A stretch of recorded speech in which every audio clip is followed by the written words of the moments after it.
The Magic Man is back in the saddle with me. 84 feet with Cady and Cap on Brian Cady.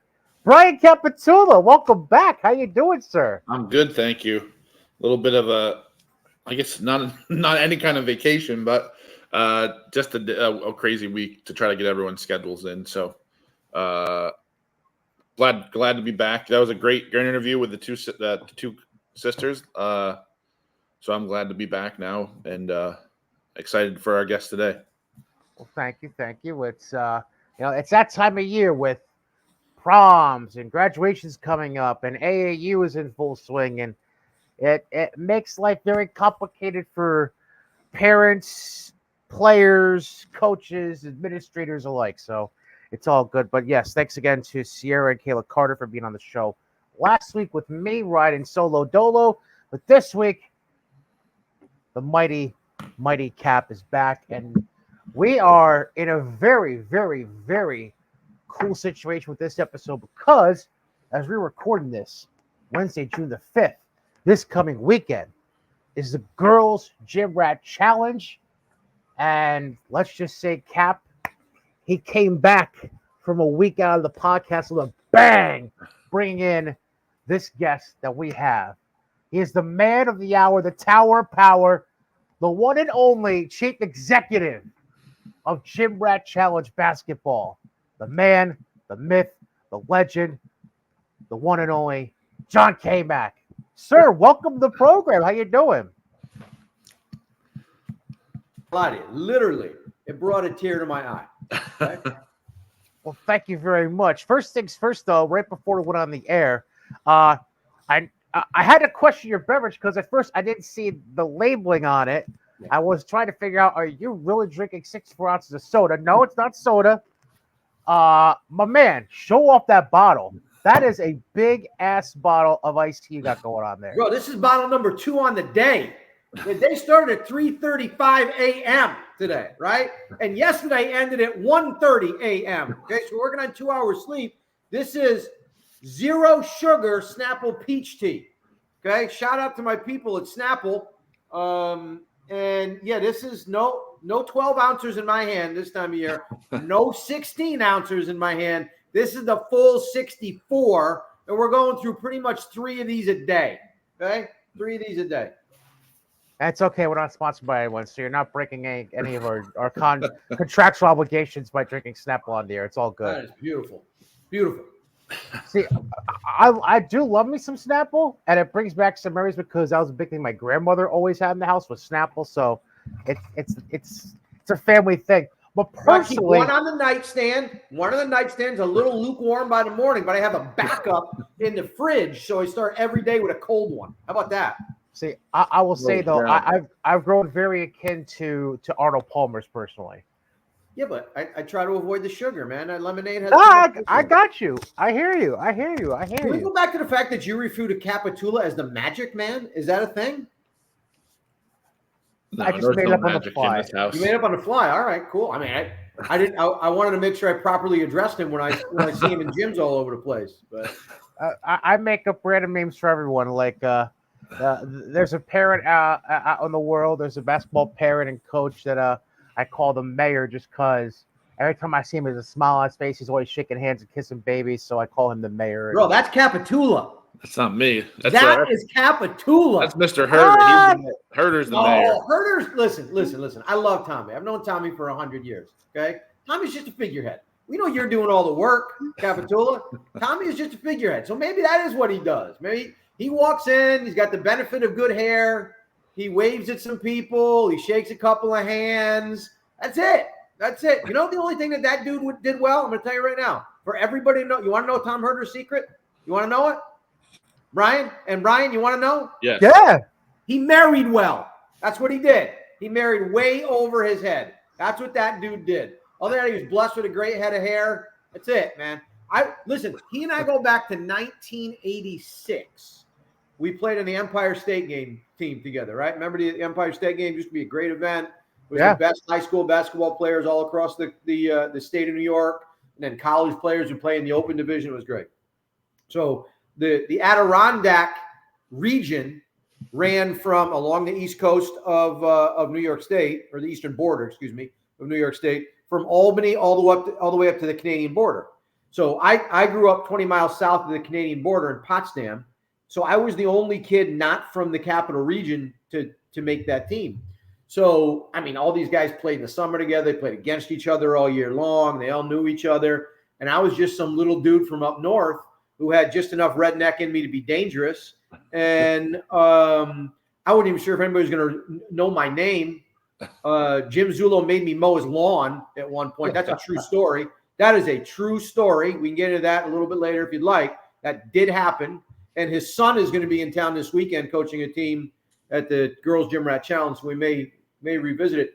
But Tommy Herter, okay, every time Tommy would miss a shot, which didn't happen a whole lot, but he'd go on a little string of intro, and he would look at me and he would yell, "Pick up my man. Pick up my man," because he's not really fond of defense. Some would say he's allergic, right? So he referred to me in that way so often. You guys have seen the movie Animal House, right? Yeah. Flounder. Your pledge name is Flounder. I thought my Empire State Games name was Pick Up My Man. I thought that's just how they were going to refer to me, those guys. So yeah. And Herter for the whole summer, and that was a really good team. That was Greg Kubek and Brendan O'Sullivan and Eric Gardner, Mueller. That was a really good team. Bunch of Division I athletes and then me. But they just needed a 5'7" guy from upstate New York to round things out nicely. Either that or I was one of the best shooters in the gym, in any gym. But either way, could be either one of those. But Herter the whole summer, including practices, passed to me 4 times. And that included 2 inbounds passes where I was the only dude in the backcourt. So, yeah. So, yeah, do I think Tommy Herter's a figurehead? Yeah. Yeah. And the secret behind his success is none other than Erin Herter, the lovely lady from Water of Elite. You guys want to talk now, or should I keep going? 12189. 1-2. Wow, you know that? That's impressive. That's where I'm from too. Cap's there too, yeah. You're a product of Water of Elite? I am. I can't spell Water of Elite, but I definitely live there. So how closely are you related to the Fruscios? I mean, you got to have some bloodline there. I've known the Fruscios since I was probably 6 or 7 years old. No, I said, how closely are you related? You've got to be a cousin at some point, right? Everyone's a cousin of the Fruscios. There's enough Fruscios in that town. There's like 2. There's another name too. It's Fruscio, and then there's another Water of Elite name that's very common. But yeah, it's you got to be hard nosed to survive in Water of Elite. Yeah. Now listen, here's another fast fact. How about this? Brian Fruscio's brother, Tony, and I played in the Empire State Games the following year, 1987. Okay. Now, I was the only one that was back from the previous team. And I didn't know until the end of the summer that Tony Fruscio, okay, and his buddy Dave Haver, right? Haver was a very good player back in the day. Haver was an alternate on that team. So these guys didn't tell me this until we actually left for the games in the summer. They spent most of the training camp trying to injure me so that Haver could get my spot. That is a true story. Oh my goodness. That's enough. That is, and Tony, you can see Tony Fruscio in a bar, in a gym somewhere, and he will admit that. They tried to injure me for 2 months straight. But you know what? Couldn't get it done. Couldn't get it done. They said to him, if you're trying to injure me, you got to come a little harder than that. Because if that's as hard as Water of Elite hits, my mother sets harder screens than you guys. So anyway, I should let you guys speak a little bit. Go ahead. I'm sorry. You said Water of Elite, and I took off. My bad. You're good. Am I good? I don't know. I'm just talkative. I'm a man of the people. So I guess I just have to follow up with I mean, there's a lot of questions that pop in my head. The first one though, because you mentioned growing up, like 20 miles south of the Canadian border, up in Potsdam, you go to Plattsburgh to get your degree. So how do you go from live in Potsdam, go to Plattsburgh, then you come down to Albany? Like how's that all work out in life? Bro, okay, first of all, sit back and relax now. Buckle your seatbelts, because your boy Johnny GymRat is I'm gonna take you on a little ride. Okay. So I grew up in a very unique way. Now, Potsdam is some people know, many people do not, is a small college town about 20 miles south of the Canadian border in the Adirondack Mountains. Ask Brian Cabatula about taking a bus up there for regionals. Yeah. Okay. It's not pleasant. Yeah. It's not pleasant. Okay. There is no easy way to get there. There is no highway that connects you to it. Like the Lake Placid is about an hour and a half away, right? So people know Lake Placid, Olympic fame, but it is a college town. So in Potsdam, the population doubles in the month of August when the college students come back. So it goes from about 10,000 to 20,000 when the college students roll in. So it is fair to say it is in the middle of nowhere, right? But it is a unique place because within 10 miles, you have 4 colleges or universities. You have Potsdam State, you have Clarkson University, you have St. Lawrence University, very, very well thought of liberal arts school, kind of a sub-Ivy, and you have SUNY Canton. And Clarkson is also, world-renowned technology and business school. So my mother worked at Clarkson, and my father was an assistant coach at Potsdam State back in their heyday when they did some things. And now I'm 54 years old, so these things now have some time behind them. But during the decade of the 80s,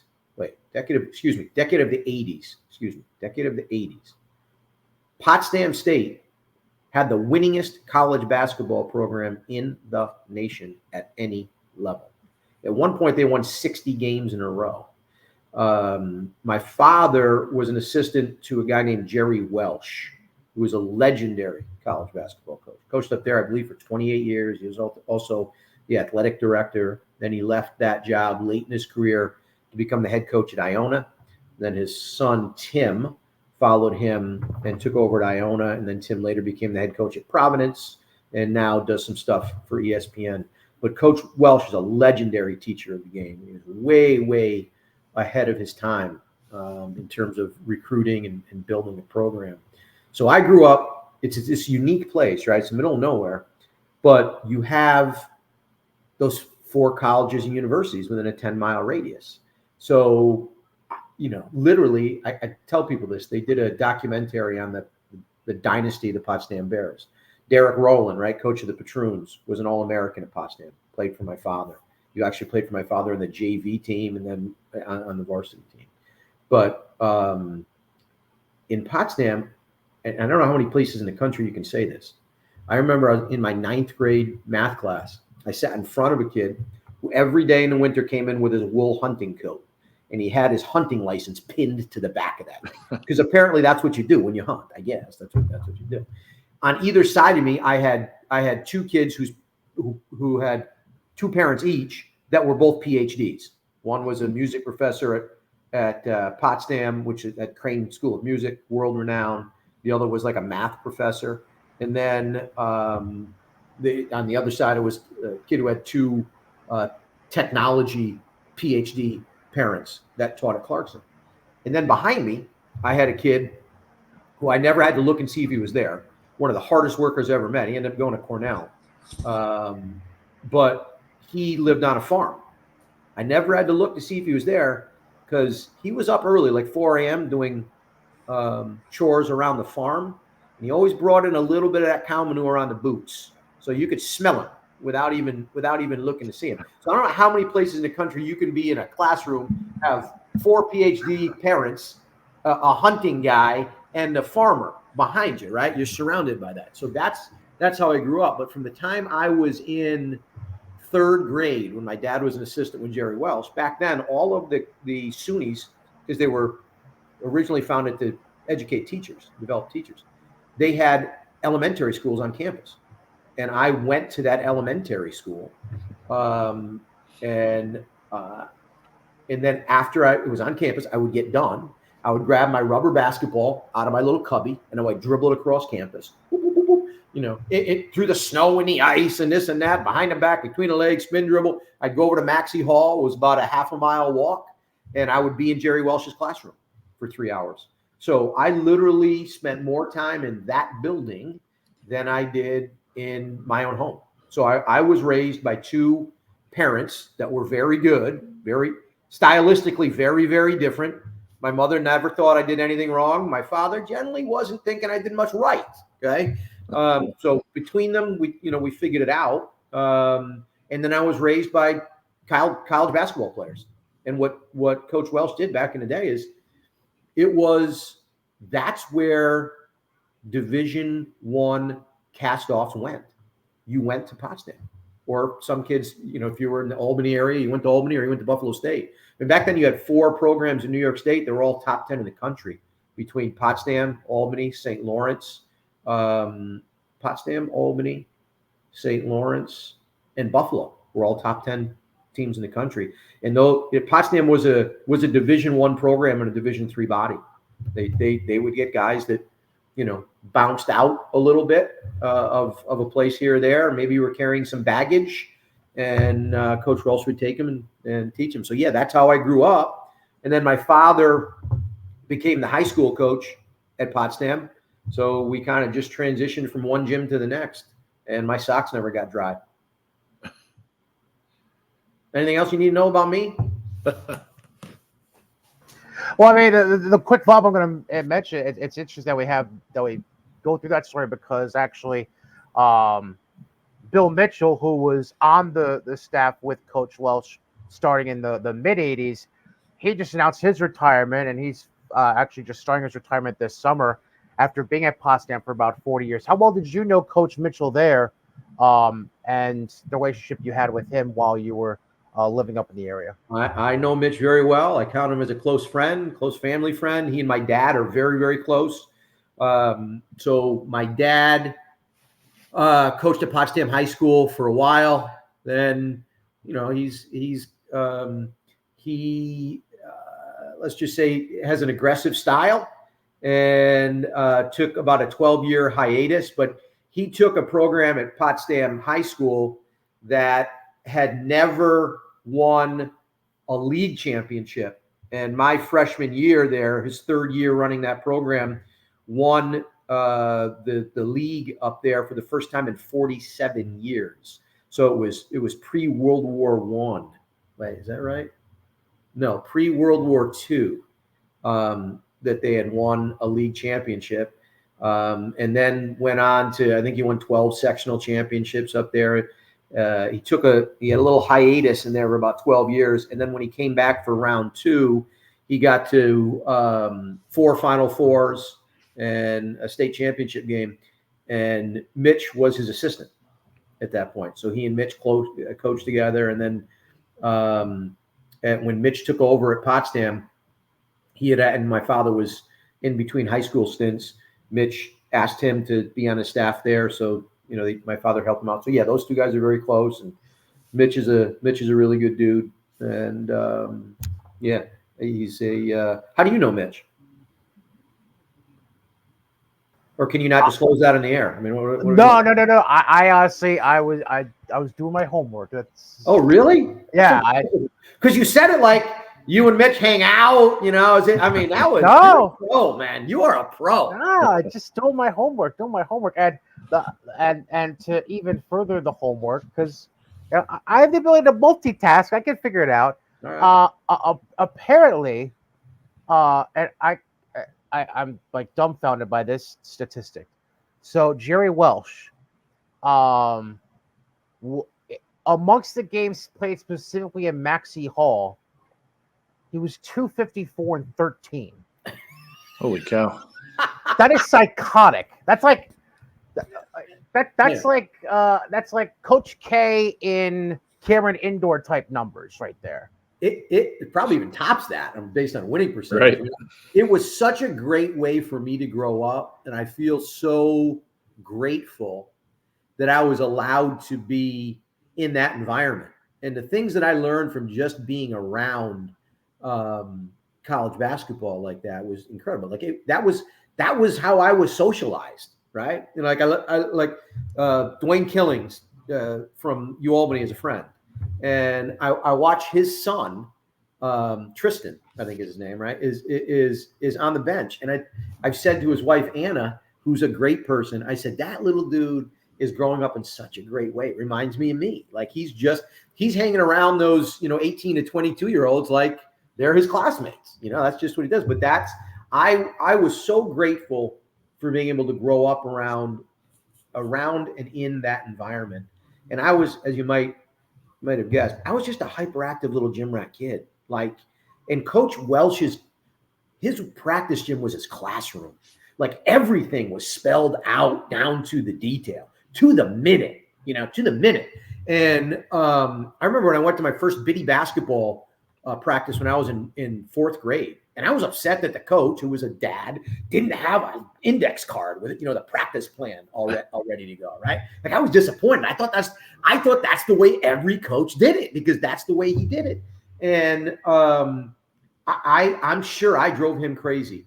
Coach Welsh, I haven't talked to him in a while. He's making his way through hopefully through some health difficulties, but I tried to stay in touch with him once every couple of months. And I don't know that he completely realized until my adulthood, when I started to share some of these things with him, what an impact he had on my life, because I just learned from being around him. And he was Mr. Failing to prepare is preparing to fail. He was Mr. He would just be like, it was just being around him. You just learned. And I know there were times I drove him nuts in that gym because I couldn't stand still for anything, right? So I'd come in and all I wanted to do was dribble. Like all those ball handling drills, the spider drill, the figure eight, that's all I wanted to do all day. I want to find a wall behind my back. How many times can I do it without dropping the ball? How many times can I do that stuff? And I want to get the players' attention. Hey, look at me. And not only was I in the gym with them, but we lived in an apartment complex that my father managed where a lot of the players lived. Go figure. Okay. But yeah, they all lived with us. Okay. So I was around them all the time. But I'd get into that gym and coach is trying to teach something and yell, Johnny, hold the ball. And I would hold the ball for about 12 seconds. And then I wanted to dribble it again. So I one of the things that he used to do, and I didn't realize it when I was a kid, he was just feeding off of my, hyperactivity, is he'd find ways to get me out of the gym. So he'd say, and one of the great things about Coach Welsh is he made everybody, whether you were an All-American like Derek Rowland or Eddie Jacob or Leroy Witherspoon or Mo Woods, or you were an elderly fan that came to games, or you were a business owner in town, or if you were the little hyperactive ball boy, he made you feel like what he asked you to do was paramount to the success of the program. So on days when he really needed to go over a scouting report and knew that I couldn't stand still, he would call me over and he'd say, Johnny, I need you to run downstairs all the way around the building and back up here. And Coach Cohen is going to time you. Coach Stan Cohen, who is a legend too. His son Hal played at Syracuse, right? So, boy, I thought that was critical. Like we weren't going to beat Doc Sowers and Albany unless I could top my time from last week. So I would take off and I would go all around and I get back up, and Coach Cohen, he had a great dry sense of humor, and he'd look at the stopwatch and he'd look at me and go like this. I think you can do better. Off I would go again. By the time I was done, the scouting report was over with. Or he'd say, Johnny, you got to go down and talk to Mr. Farrell, Pete Farrell, the trainer, head athletic trainer. Go down and count how many rolls of tape Mr. Farrell still has available, because we got guys that might need to be taped up. I thought that was the most important thing ever. So yeah, these are the kind of the tricks of the trade, and that's how I grew up. But it was a wonderful, unique education in a really unique place at an extremely unique time, given what Coach Welsh, and others, he'll give credit to a lot of people, including my dad, for what they built there. They could have competed with many Division I teams back in that day. In fact, they tried to schedule some Division I teams that would not play them. Yeah, they want to play. So in terms of I guess we'll get more into the GymRat origin stuff. So you graduate from Plattsburgh. Obviously, GymRat has been local to the capital region for quite a long time. How do you make your way from Plattsburgh to the Albany area? I guess that's the question that Brian originally asked me, and I didn't really answer it, but here we go. Thanks for following up there, sure. Magic Man. So I was in Plattsburgh, and I was a good student, graduated with honors, and then I didn't really know what to do next. Like I was just, like I said, I was just a hyperactive gym rat kid all my life. My entire year revolved around getting ready for the basketball season, playing the basketball season, recovering, and then getting ready for the next one. That's just what I did. And all of a sudden that was my, I obviously played at Plattsburgh and that ended. And I didn't really know what to do next. I graduated with a degree in business, and I don't know, what does that mean? Does that mean I go to work, on a CEO track at IBM, or I become a manager at a local McDonald's? I don't know. I don't know how to get there. It wasn't in the gym rat blood for me. So the guy that was the assistant coach at Plattsburgh when I was there, a guy named Jim Mullins, left to go to Ithaca College, where he later became the head coach and coached there for 30 years. And so they asked me, the guy who had coached me, Larry Cowan, asked me, would you be interested in doing this? And I thought, yeah. So I applied for that job. I interviewed for that job, and they gave it to me. And I remember I sat in there with the athletic director, and he said to me, John, listen, we really would love to have you join the staff. Unfortunately, I can only offer you $8,000 in a dorm room. And I thought to myself, $8,000, man, I'd hit the lottery. 8,000, I am loaded, right? So I did that, and while working on my master's degree, and we got Plattsburgh to the NCAA tournament. It'd been the first time since 1976, so it'd been a long haul, and I thought that coaching might be what I was going to do the rest of my life, and I got a call to interview for a Division I job. I'm not going to say where because I don't want to embarrass anybody, but a Division I assistant's job. And by this time, Plattsburgh had graciously found ways to get my salary up to, between other little jobs I could do. I don't know. I was probably making $25,000. Okay. And loving it. Okay. I didn't, to me, if I could be in the gym all day and I had $20 and a full tank of gas, I'm thrilled. Right. So I interviewed for this Division I assistant's job, and interview went real well. And we were talking about what they were going to offer. And the head coach said to me, listen, we'd be happy to offer you $15,000 in a dorm room. And I thought, I'm going from Division III to Division I. I'm going to take like a 50% pay cut, and I'm back in the dorm room. And that's when I started to think, And I had people that had reached out to me about, I'm getting my master's degree, about opportunities in business. So I figured, okay, I guess I should go see what that's all about. And they started to make me some offers. And I thought to myself, I didn't think that this stuff was really for a hyperactive little gym rat dude like me, but maybe I should go do this. So I got a job. My first job out of basketball was working for a guy named Paul Heiner, who is a Schenectady native, actually played with Pat Riley in high school, at then Linton High School, then went to West Point, where he played on Coach Bobby Knight's last freshman team and first varsity team before he and West Point disagreed a little bit. And then he ended up at Plattsburgh, which is how I connected to him. He was there 25 years before I was. And the guy that was his understudy, according to him now, I haven't verified this, at West Point, who he maintains Paul says, had he stayed at West Point, this gentleman who was a hard-nosed point guard from Chicago would have never seen the floor. That guy's name, Mike Krzyzewski. So he came into contact with some pretty impressive basketball people. So my first interview with Paul Heiner, it was in the IT consulting business. I couldn't even spell IT. And he says to me, in order to work for me, you need to be bilingual. I'm thinking, again, I barely speak the English language. I'm out of here, right? This is not going to work out. And then he says, you need to speak English and basketball. And I said, I'm in good shape here.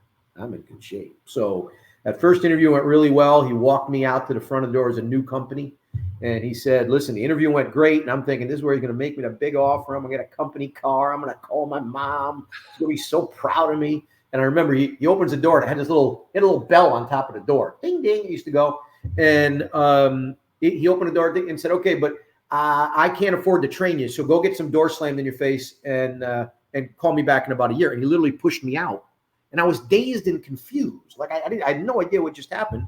And I went to work doing some consulting work. And then I saw him in a gym 9 months later, and he asked me to come back to his office, and he offered me a job. So that's how I ended up in the Capital Region. And one of the things that I negotiated early on, and Paul appreciated this, was I needed to stay close to my basketball roots. So then I was running a basketball camp with my former college coach, Larry Cowan, and a guy named Leo Routens, who's a Canadian basketball legend, right? Leo was on the right? Syracuse. Yeah, and was the first selection of the second round. I can't remember what year by the Knicks. His son Andy, who has had a great career in Europe, still playing there.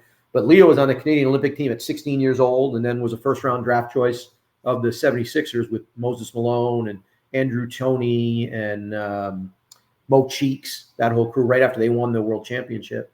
So I was running camps with Leo and my coach, Larry Cowan, and I just said to Paul, I need to be able to do that, but I can't burn all my vacation on that. So he made those bonus weeks of vacation, and that's what I did. And then out of that, GymRat was kind of born because I took a look around and said, everybody's doing these camps. Like everybody from Michael Jordan to the local modified coach is running a camp. Like that market is oversaturated.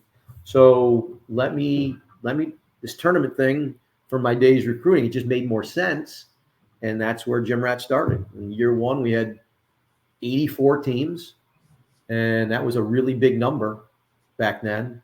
And now every GymRat challenge we run has 84 or more teams on the waiting list trying to get in among the 300-ish that we do let in. So, yeah, that's how I got from Plattsburgh to Albany, right there. That was it. Never left. So the first event for GymRat was 1998. So now here we are in 2024. Obviously, a lot of things have changed since then in the world and in general, and obviously in basketball specifically.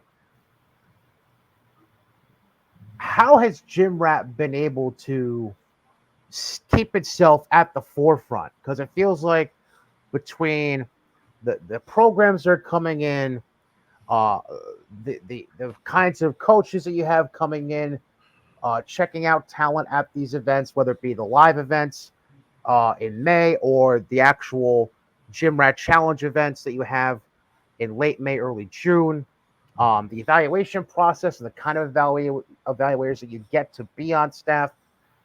How is it that this event has just grown into a life of itself where, a lot of people think EYBL, but I mean, GymRat is really, for a name, is right up there, in my opinion, as far as a platform for AAU basketball and trying to get recruited into that next level. How have you been able to do that over the course of the quarter century? Well, I appreciate those compliments. And I think the biggest thing for us, one, I've had great staff people around me, people that really, bought into what we were trying to do. I've had guys that have worked every event in 27 years. And, we all share the mutated GymRat gene flowing through our blood. So, they don't mind being in the gym for 18 hours and, eating hot dogs, pizza.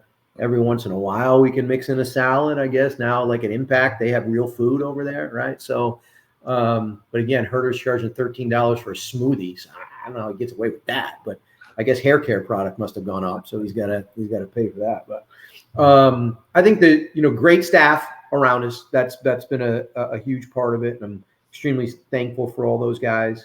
And then really maintaining a focus on quality, because I'm a big believer that quality always wins. Right. So we've seen a lot of event operators kind of come and go, maybe rise up real fast and then burn out even faster because, they're focused on other things, putting themselves out front, making a name for themselves, not being focused on the kids and the product, being too focused on just making money. Those things, like if you get into this business because you think you're going to get rich, forget it. Okay, forget it. It's just not going to happen. So, always maintaining that focus on quality. Like we've always said, we want to be Mercedes, in the basketball world. We want people to think, okay, top quality stuff. This is what we want to do. And we've been fortunate enough to maintain that, for a long time through a lot of evolution, a lot of change, a lot of things coming and going. I think GymRat Live was a big launching point. And listen, the other thing that I'll say, and anybody who's successful in anything and they don't mention this in their top 3 things is fooling themselves, but luck. Luck. I mean, you've got to be in the right place at the right time. And some people say the harder you work, the luckier you get. I would subscribe to some of that. But yeah, we've had some, we've been fortunate to be around great people. And when GymRat Live was really born out of the pandemic, right? Because basketball was essentially shut down, except in a few places, Florida, Pennsylvania, New Jersey, there was some basketball going on, but the people that were running stuff there didn't really care about the quality of what they were putting out because they had a captive audience because it's the only place people could go and play. But college coaches couldn't be out there. So, the GymRat Challenge had been around since '98, and we had some of the best players on the planet roll through that, from Steph Curry on the men's side to Breanna Stewart on the girls' side. So the pandemic hits, and May of 2020 rolls around, and Nike announces they're canceling the EYBL season. And I get a phone call late in May. We had to cancel the GymRat Challenge that year from some Nike representatives that say, hey, listen, when this pandemic thing is over in August, right, that's what we all thought. It's going to be over in August. We need a place for our kids to play as we come out of this thing, and college coaches come back out again. And we trust that you'd put together a great setting. Would you, if we send you 8 of our top programs, would you put something together for us? And I'm not stupid. I don't look real smart, but I'm smarter than I look.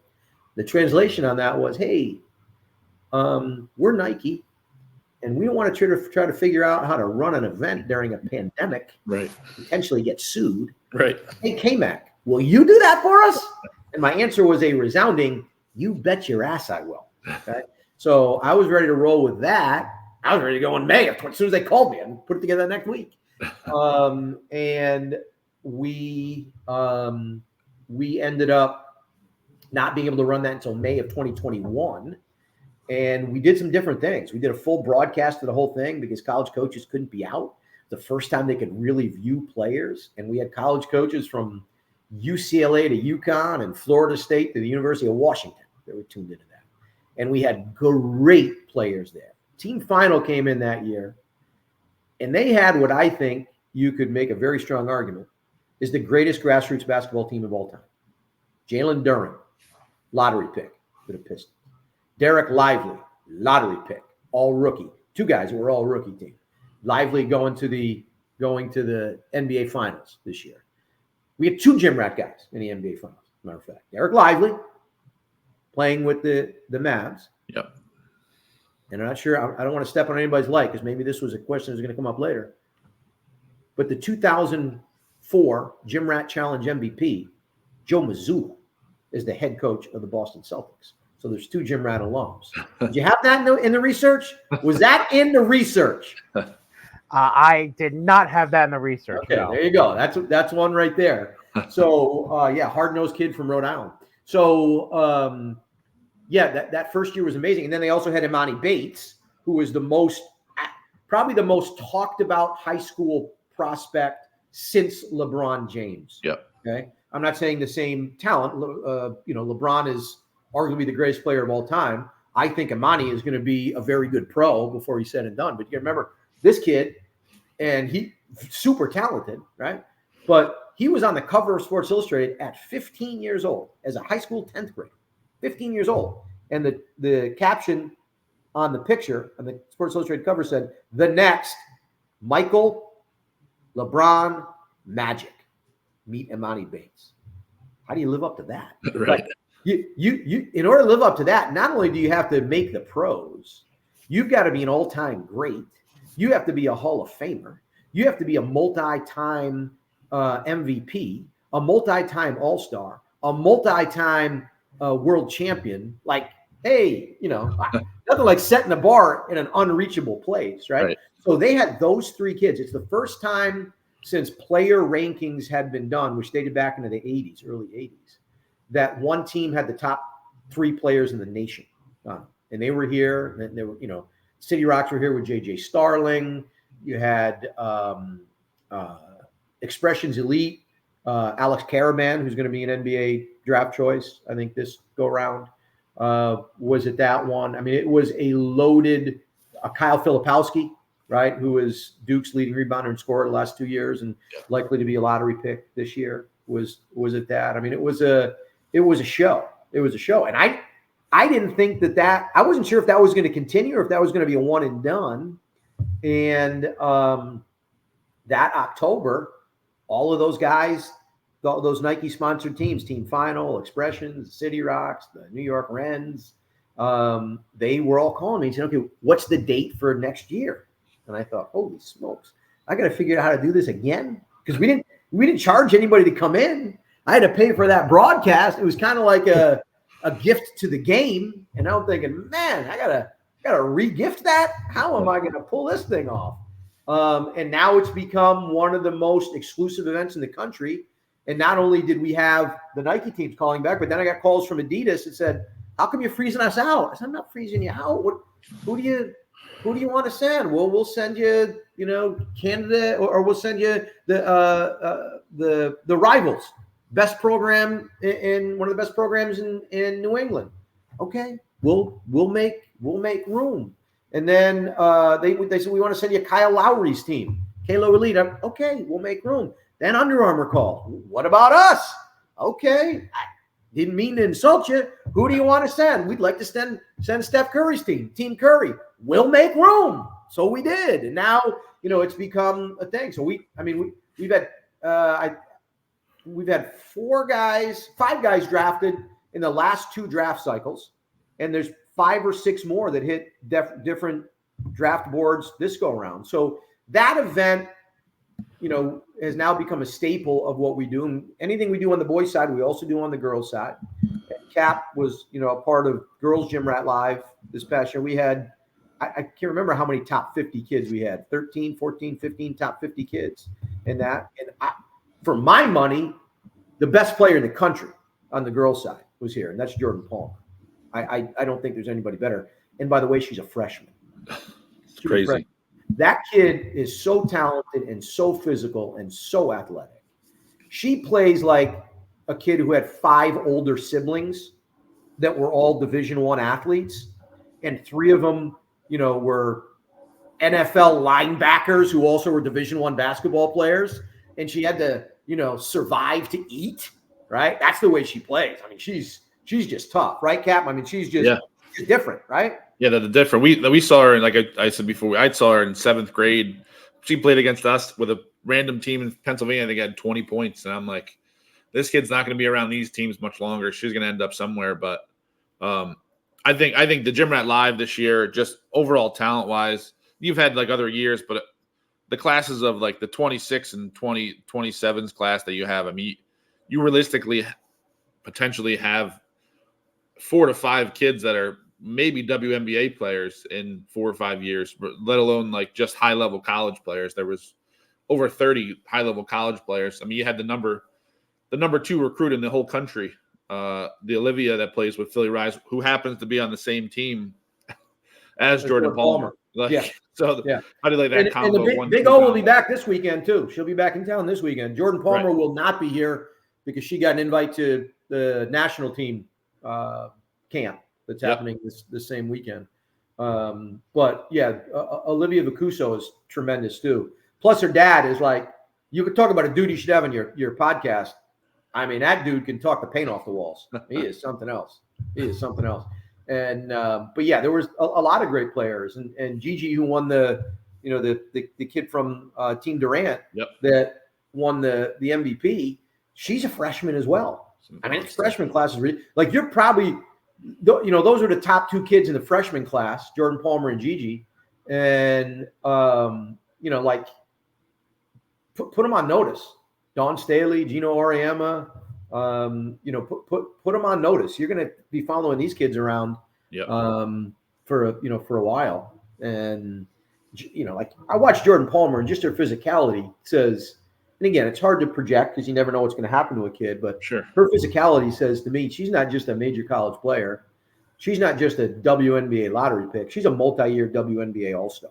if she Yep. continues on the path that she's on. So, Yep. Kim Mulkey, Gino Orema, Dawn Staley, they're going to be following these kids around. And it's great for people in the Capital Region, basketball junkies, to be able to say, you know what? I saw those kids in Albany. I was this close to them. I literally, after that first year event with, the team final that we referred to as the Beatles of grassroots basketball, I had a problem. I live in Guilderland, right? So I had a problem with my house with some stormwater drainage. And the guy who, was like the stormwater chief in Guilderland came over to take a look, which was great. He knocked on my door, and like I wear most days, I was wearing a GymRat hoodie. And I said, I'll meet you around the house and I'll show you. I went out there, and all of a sudden he looks and he points at my chest. And I it's what I wear every day. So he goes, "Whoa, were you at that thing?" I go, "What? With that thing? I was so close to Jalen Duren.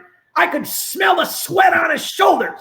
And I think I was, "Yeah, no." He said, "Were you there? Did you get a ticket?" And I said, "Yeah, I was there. Definitely. Did you enjoy it?" "Oh, I loved it." Right. So it's just like, for people that enjoy the game, it's a great, like when the NCAA tournament is town, it was fantastic this year. It's great for the area, the arena, the MVP arena is hopping.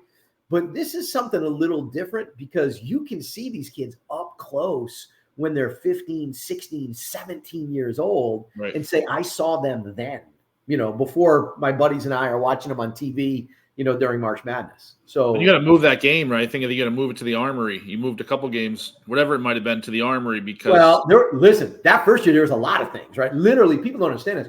We were the first sporting event that got approval to have fans in the building in New York State. We had to get approval from the governor's office, from the Department of Health, from the Office of General Services in Albany County, just to run that thing. Right. We could only have 250 people in the gym. And the line of people trying to get in was 3 times that many.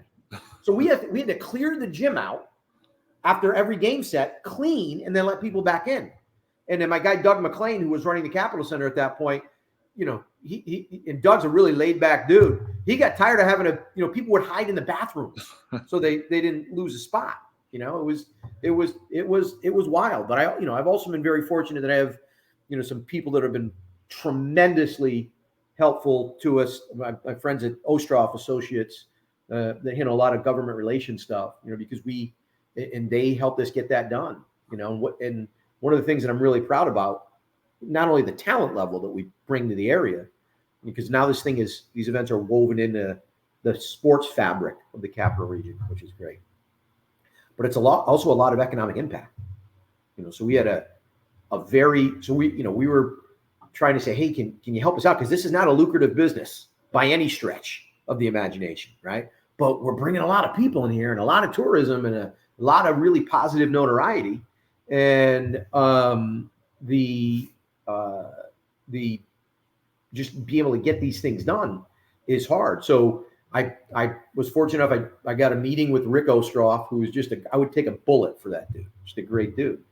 And he sat me down. I had my little PowerPoint. My friend Bill Leah set up that meeting, and I had my little PowerPoint. I went through the PowerPoint with Rick.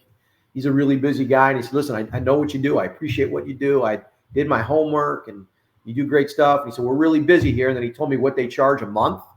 I almost fell off my chair, and I started to pack up all my stuff, and I was getting ready to leave. And he said, but we're gonna help you out. We're gonna do some pro bono work to help you out. I literally was this close to going across the table and kissing him on the mouth. That close to doing that, which could have ended the relationship right there. Right. Luckily, I showed a little bit of self-control, and then they were really helpful in us being able to do some of the things that because without their help, GymRat Live would have never happened. Just understanding how to navigate that world and make sure we were doing things the right way. And so, yeah, that thing now it's literally the best players in the country going head to head. GymRat Live is now the only cross sneaker brand championship event anywhere on the planet. Like those teams usually don't come out and play, the sneaker sponsor teams, unless their sneaker circuit is paying for it. Sure. And they never come out and play against each other. Maybe in a like a scrimmage or an exhibition game, but never in a competitive championship format. They do that here, and they know. So there's no way for you to say, hey, we didn't bring our best guys because it was just a scrimmage. No. You know what's at stake here. So bring your best and don't make any excuses. So it's been a unique formula, but it's a lot of work to pull that off. I tell people it's a high wire act without a net. It really is, but it's a lot of fun. Every night before those events for me is like being a little kid on Christmas Eve. I can't wait to jump out of bed and get to the gym. Now, so I'm not sure what your original question was, or if you even answered no, you're it. good. So this weekend, I think site wise, you have like going forward, you have is it 8 sites that you have games at this weekend, or is it 7? Are you sites? kidding me, bro? 8 sites? I would be in a straitjacket if I had 8 sites. And the Belmont is in town. You can't get a hotel room for less than $400 from Lake George to the Berkshires. Okay? No, I looked just to see. And good for everybody, I guess, right? But we're gonna move the date of the Girls GymRat Challenge next year because I just can't ask people to pay, $400 for hotel rooms. Right. We're going to be the second to last weekend. So I think it's the 21st and 22nd of June next year. But no, we have 5 sites this weekend. Impact with 6 courts, Siena with 6 courts, then the Capitol Center, Hudson Valley, and RPI. All of those spots have been great, great hosts for us. And the people that work at each of those locations have been great. The Herders and the Litchfields at Impact, Dave Driscoll at RPI, Zach Iannone at Hudson Valley, Nora Funicello and her people at Siena, and then the Shannon Lasiduits and her team at the Cap Center. Top notch. I love that Cap Center, man. I wish they could put 20 more courts in there. It's just a beautiful setting. So 5 different sites. Yep. And we roll from 8 a.m. is the first tip on each day. Saturday, the last tip is 10:05 p.m. And then that's right, 10:05 p.m., baby. You better have that mutated GymRat gene. And then Sunday, the championship games go off at 4:40 and 5:40. And then I am going to reintroduce myself to my pillow, as long as I am not in a straitjacket or potentially a body bag, either of which is possible. Yeah, I have a question to kind of start bringing a wrap on this. Well, we're wrapping it up already? I'll just get warm. But anyway, go ahead. With everything that is involved with this now 2 events, 4 year, 2 different fabrications of it. How the heck did you manage to raise a D1 lacrosse daughter in the midst of all this? Oh, because she was self-sufficient, man. She was self-sufficient. That kid, she needed no motivation. She was Haley. It was just one of those kids. It was always I've got 3 kids. Sam is my oldest, my son, and then my 2 daughters, Haley and Zoe. And they're all great kids in their own right. Haley was just always kind of supercharged. She was my son, Sam, and Haley are 13 months apart. And it's safe to say that Haley was, how do we want to phrase this, a pleasant surprise, okay? Because that wasn't, so my ex-wife and I were not planning to have another child then. I guess she proved herself to be a determined swimmer right from the very beginning, okay? A determined athlete. And I loved watching my kids compete all the time, and they're very different. Sam was a very good baseball player, played for the South Troy Dodgers, and George Rogers, who's a legend. That dude, one of the best coaches I've ever been around at any level in any sport. That dude is unbelievable. He is a treasure. So Sam fortunately got to play for George. I inexplicably got stuck coaching third base for George for 3 years, which is absolutely, without a doubt, the most thankless job in all of sports, because you don't do anything right. He gets credit for everything that goes well. You get the blame for everything that goes bad. I'm a 40-something-year-old guy at that point. We don't score enough runs, and he is cursing me out back to the dugout, okay, with no shame. But so, yeah, Sam was a very good baseball player. Haley was an outstanding lacrosse player, and then my daughter Zoe was a very good soccer player. But they're all different. Sam, who's a journalist now in Phoenix, a very good journalist, graduated with honors from USC. But we call him an academic late bloomer. Okay, like he thought being smart was a way to get out of things as a high school kid. Like, Sam, I'm looking at your grades, man. Why are there 3 grades in the 70s in the middle of a marking period. Dad. They'll be there in the end. Well, why can't they be there now? Dad. I can't do all the homeworks. Well, yes, you can. You could do all the homeworks, right? And then there was Haley, who, you know, had 100 average, but was still doing every extra credit project she could get, right? So this is a true story. Sam voted class clown in his class, 2016 at Guildwood. And I think it was unanimous. It might have been the biggest landslide vote ever. The next graduating year, 2017, Haley is a high school lacrosse All-American and class president. I had class clown, class president back-to-back years. And then Zoe, who was going to start law school, so who graduated early from Binghamton, is taking a gap year and then is going to start law school. She was diagnosed as being dyslexic and dysgraphic. So she sees things and writes them backwards almost perfectly. Yeah, like first grade, we went to a parent-teacher conference and they did all little art projects for the kids. You look up on the wall and you go, wow, that's a talent that she has. She wrote everybody's name perfectly backwards. Her brother Sam, backwards capital S, backwards small a, backwards.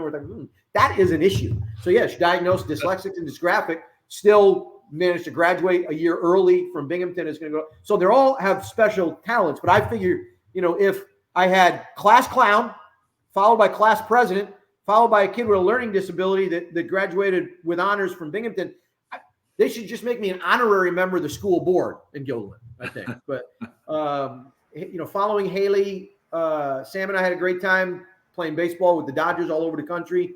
And then Haley and I the beauty, I think, of my relationship with Haley in sports was I knew nothing about lacrosse, like nothing. The whole, you know, in this, like the women's lacrosse rule book has got to be like this thick, right? Yeah. Like I still don't know. I watched her play for many, many years. I still don't know. But again, you know, just watching her compete and, you know, again, you know, we talk about the key to the GymRat is all the wonderful people that have been involved. Like Haley had great people that were involved with her. She had, you know, really good high school coaches, Carrie Britt, Mary Lou Vosberg, and then she ran into, as an 8th grader, between her 8th and 9th grade summers, Abby Rafus, who then was coaching the modified team at Shaker High School, her alma mater, but had been an All-American at Loyola, which was a top 5 program.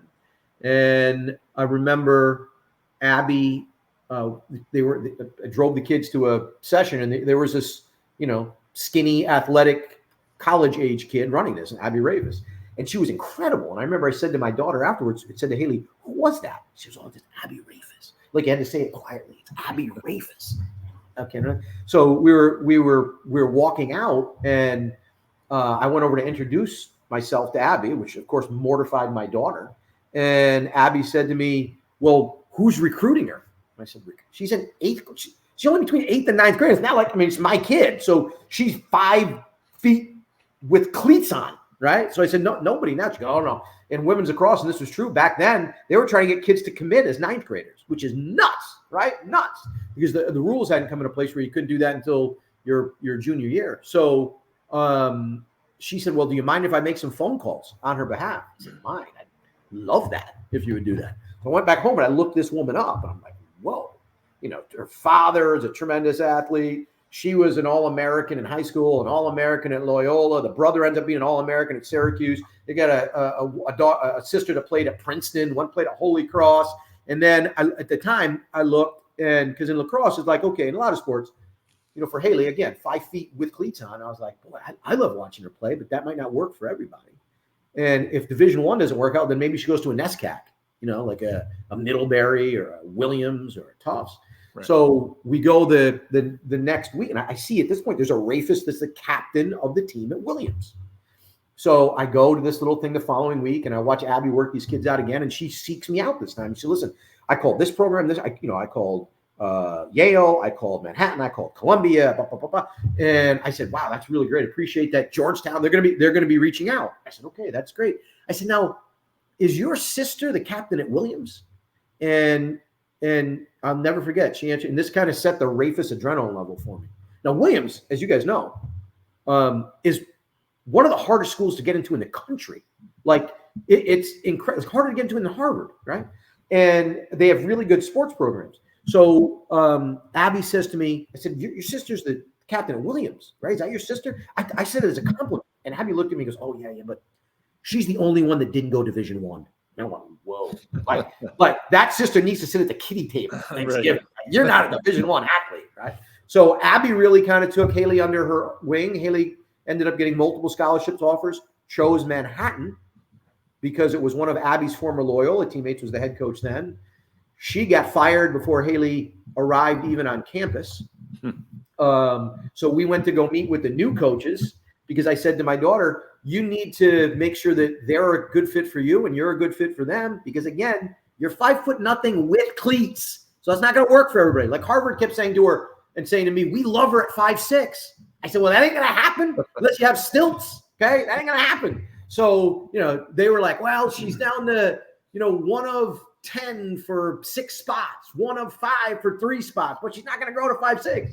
So she took the offer at Manhattan, and we went to go meet with the new coach. And the new coach said, and I asked her very bluntly, "Are you concerned about her size?" And she said, "No, we've seen her on tape. We've seen the notes from the previous coaching staff. Can't wait to have her." So she plays her whole senior year in high school. She goes to Manhattan. They have their fall ball season. Doesn't play as much as she expected to, and she goes to talk to the coaches, and the coaches say, "You're too small to play at this level. You're too small to play at this level." Now, telling my kid that, I'm going to tell you, I thought she might, because then by happenstance, Abby Ravis gets the head coaching job between semesters at Siena. So Haley was thinking about transferring in between, but she didn't want to give up. She was like, I want to show them at Manhattan. So she went back to Manhattan, didn't work out, and then she announced that she wanted to transfer. This is how the rules have changed. They weren't going to let her transfer. Right. And we're going to let her transfer. And she had to really, advocate for herself with the athletic department. They said, well, you can transfer, but you can't go to any MAC school, and you can't go to any school that's been in our schedule for the last 6 years, which rules out about 80% of the women's lacrosse programs in the country. So she advocated. Finally, they gave her a full release. She ended up at Siena and was a part of a great, I don't even call it a rebuilding, a great build of a program there. So her first year, they were picked to finish last in the league, and they lost in overtime in the MAC championship game. And she had a very nice career at Siena, played with some of the greatest players that Siena has ever had to date, and that was a wonderful experience. So I can't take much credit for that. I love to talk about what she did. Tore her ACL her junior year at Siena. It was the COVID year. I had to build her way all the way back. So she had a lot of things thrown at her, but man, she answered the bell every single time. She's a study in perseverance. That's for sure. Last question. I thought that was the last question. That's why I kept talking. I don't want it to end. Yeah, I thought of something else. Last thing I want to bring up. Looking ahead to the future. We're coming up on 30 years, not too far away from now. That's crazy, by the way. That is crazy. Like, I never thought this thing was going to go this long or become anything close to where it is now. But anyway, go ahead. Obviously, you just started GymRat Live a few years ago, and that's grown into its own magnificent thing to add on to the GymRat challenge that already existed. Is there any other plans, any other ideas, concepts that are floating around between you and maybe Tommy or any of the evaluators that you regularly have about becoming a traveling circus during the summers instead of just staying local? Like, are there any other crazy ideas you're floating around? Let me address. What did you say? Any concepts with Tommy? Yeah, you want to talk about what concepts with Tommy are, please? Concepts with Tommy. He has an idea, and Capitula and I have to make it all work. And Tommy is, like I said, he comes and waves to people, okay, like this. He does this thing, okay? That's how concepts with Tommy work. But I don't know. We're always looking to do the GymRat Challenge and GymRat Live better. And we did flirt with the idea of taking the show on the road. And then, there was a brand new facility built in Ohio. And we, coming out of COVID, it scared me. Like, we were, New York State's our only locale, and we were shut down. We couldn't generate any revenue at all. And So that, it made me toy with the idea of, okay, do we want to do something in this brand new facility in Ohio? So we were set to do that in 2022, and they didn't get the building completed in time. And we were thinking about doing it in 2023, and then some other, family health issues came up. So we didn't do that. And then I started to think, you know what, maybe that's a sign from the big fella upstairs. Like, you're in the capital region. This thing's a product of the capital region. Make it all about that. And I'm okay with that. I really am. One of the unique things is we get people to come here. You know what I mean? Like, you talk about GymRat Live, we get these great teams that usually don't come out unless somebody's paying the tab. Right. And they don't come out and play against each other. We get them to come and do that, and we get them to do it in Albany, New York, man. I love that. I love showing off what the capital region is. And I'm very thankful for all the people that have supported us. I talk about Ostroff and we've had, some really great political support from so many people. Senator Breslin, who's retiring, has been great. Assembly Member McDonald, unbelievable, those guys. Assembly Member, hopefully soon to be Senator Pat Fahey, has been wonderful, right? All these people have been so supportive because now they understand what we do. And most people don't understand it until you come see it. I remember the first time Assemblymember Fahey came, she was like, whoa, I had no idea what this really was, right? And I had a family member a couple of years ago that actually came and worked it and was like, well, I thought you just sold T-shirts. I don't know what they, like all of the moving parts. So as much as, I've given thought to, do we want to take the show on the road? I think I'm really comfortable with just putting on a show in the Albany area.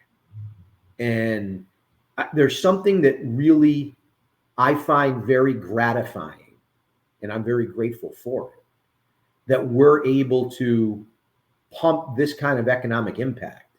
Now close to $23 million in annual sustained economic impact into my home area where I raised my kids. And I can see people all around town, any place I go, wearing GymRat gear, or the fact that we fill up restaurants and we fill up hotels. That gives me a great sense of accomplishment. And I'm happy to do that here. That means a lot to me. Mm-hmm. So yeah, there's things that we always want to add on, kind of bolt on, but I think I'm really comfortable as some of these other event operators want to chase things all over the place. I'm comfortable with the fact that we're so unique. We get people to come here, and I'm proud to be an Albany guy. I'm proud of that and what we do in for the area. And so I'm comfortable. I think, Tommy and I have built this GymRat recruiting index, which, is an online recruiting platform. And we kind of built that because there's a lot of really bad online recruiting products out there that are just stealing people's money. And both Tommy and I, we've been through the process ourselves. We've been through the process with our kids. Tommy, again, never paid a dime for a college education anywhere. Okay. It's ridiculous.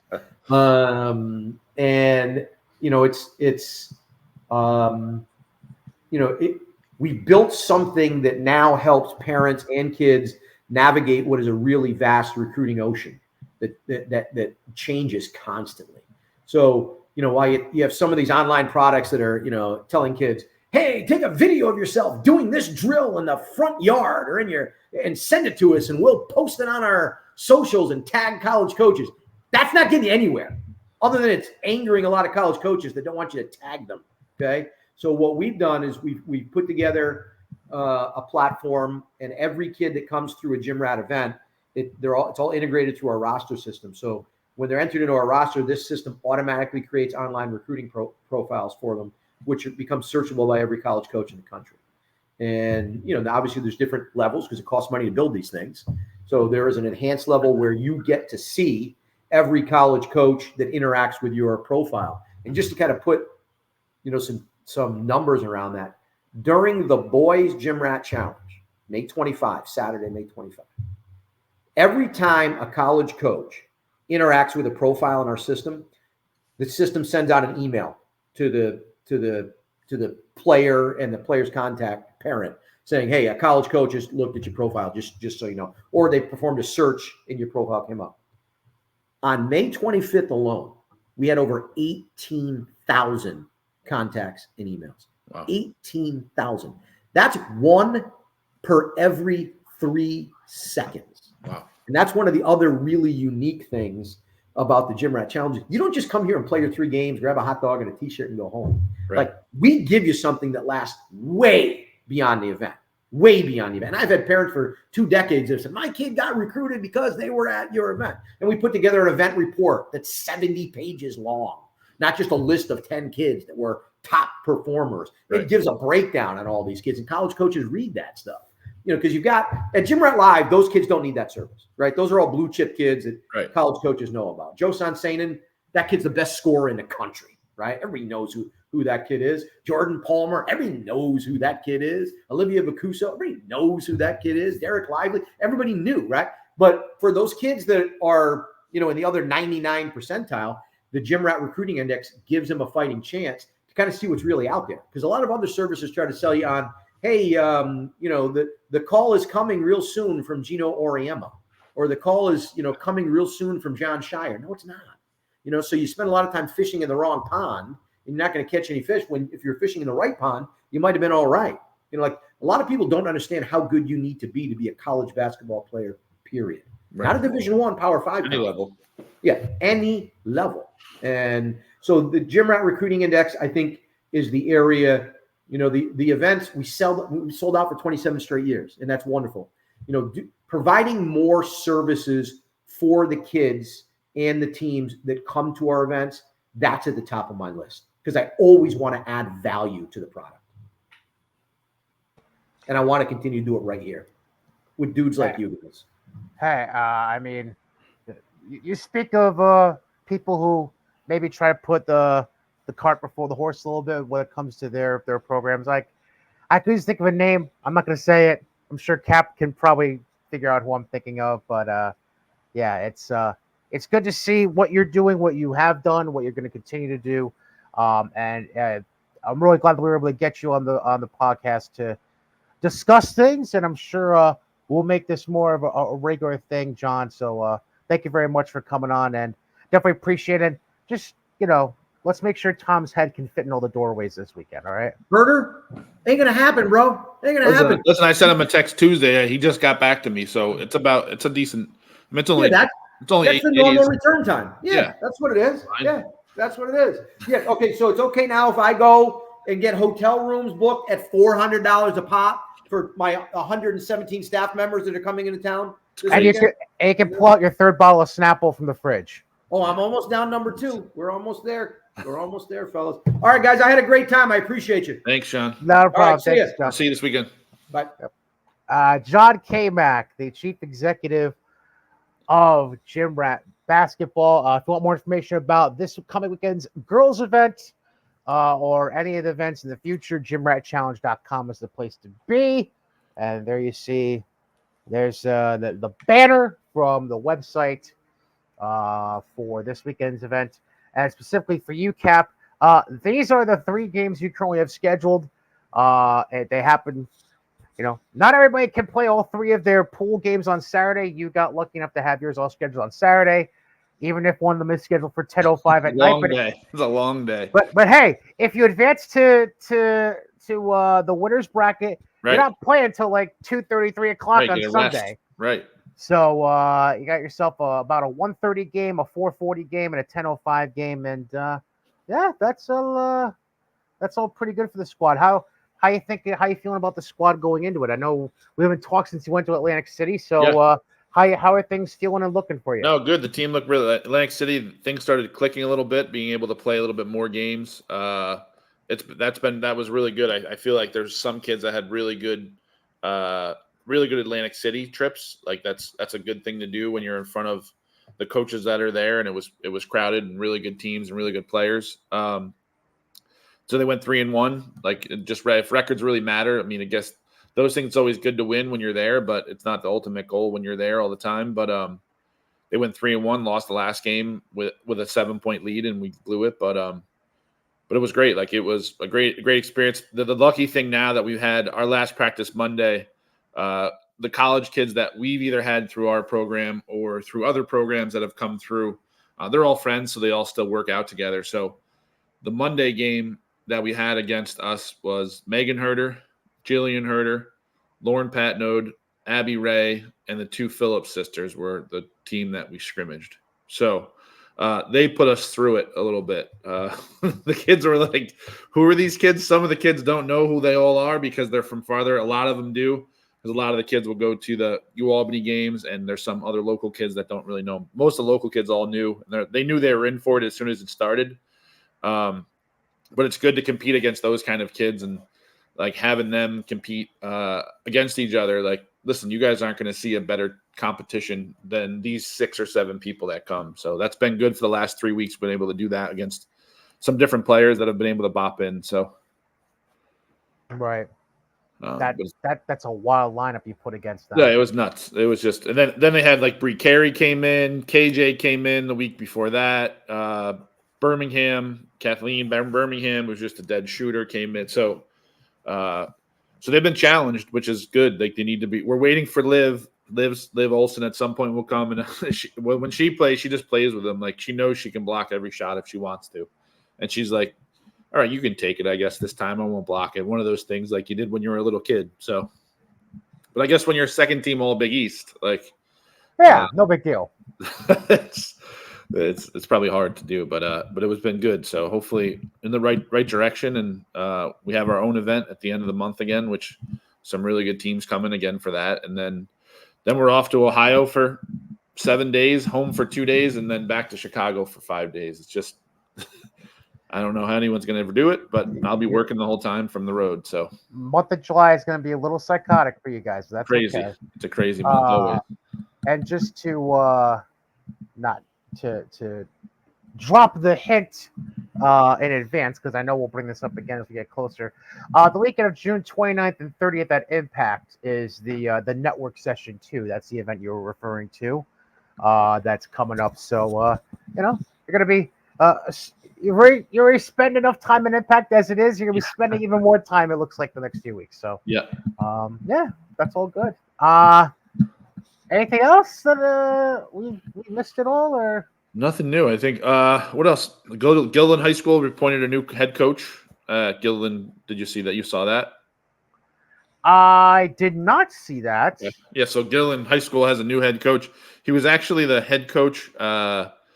Actually assistant coach with Will Brown before too. It's funny. He actually did our Class B final. I'll think of his name in a second, but he came down and interviewed, and I had known him. I was like, your name looks awful familiar. So, Jeremy Friel. Yes. Jeremy. Yes. Okay. So he came down. He was doing the play-by. He was doing like the color commentary for the game. So. I had no idea that he was trying to get into it, but he got hired. That'll be a great hire for them. He's the knowledge that he has that he can bring to that school. So, yeah, that'll be great. I that floated the radar on me. Even I didn't even know that they made the hire. So, congratulations to Jeremy and Mitch to see what that Gilliland program can do now as they look to get themselves into the swing of things with the way things have been restructured recently with the expansion to AAA and all that jazz. So yeah, all good there. I believe that covers everything. Oh, one last thing I want to say. On a personal note, shout out to Ellie Surf. She was officially cleared for contact and has now started doing on-court workouts again with our girl Jackie Oscam. So the D1 commit to Dartmouth is back on the court. Look out, Ivy League. Here she comes. Just letting y'all know. Consider yourself warned here on June 5th of 2024, Ivy League. You've been warned. Just saying it that way. So that does it for episode 11. Thanks again to John K-Mack for coming on the show. Again, GymRatChallenge.com. Just go to the Girls GymRat Challenge tab of the site, and you'll be able to find the schedule for all the games being played at Hudson Valley, RPI, the Cap Center, Impact, Siena College, all 5 sites, all right there. Color-coded, split by age level. I mean, you want to talk about an organized schedule, you'll get that, and it's all clearly labeled and everything. the hardest schedule to possibly mess up reading It is. is the GymRat schedule. Yeah, and I think we could have an hour of just him talking about how the schedule comes about. So I can only imagine the psychotic nature of that formula. I don't even want to begin to go down that road. Me neither. That could be a whole entire episode if we want it to be. Right. So, kind of like how MLB scheduling was back in the day. They had like a whole chart on the wall, and they had like an old couple doing it from some random spot in the Northeast. Like, yeah, I don't even want to know what that's like, but good on him, I guess. Yeah. So thanks to John. That wraps it up. A little longer than usual, but John, we love the energy, we love the information. So, if a guest is interesting and brings it, I'm all about going a little long. So, that being said, enjoy GymRat, and we'll catch you next week with a brand new show. Cap, enjoy. Good luck to your squad, and we'll catch you again next week. See ya. See you guys.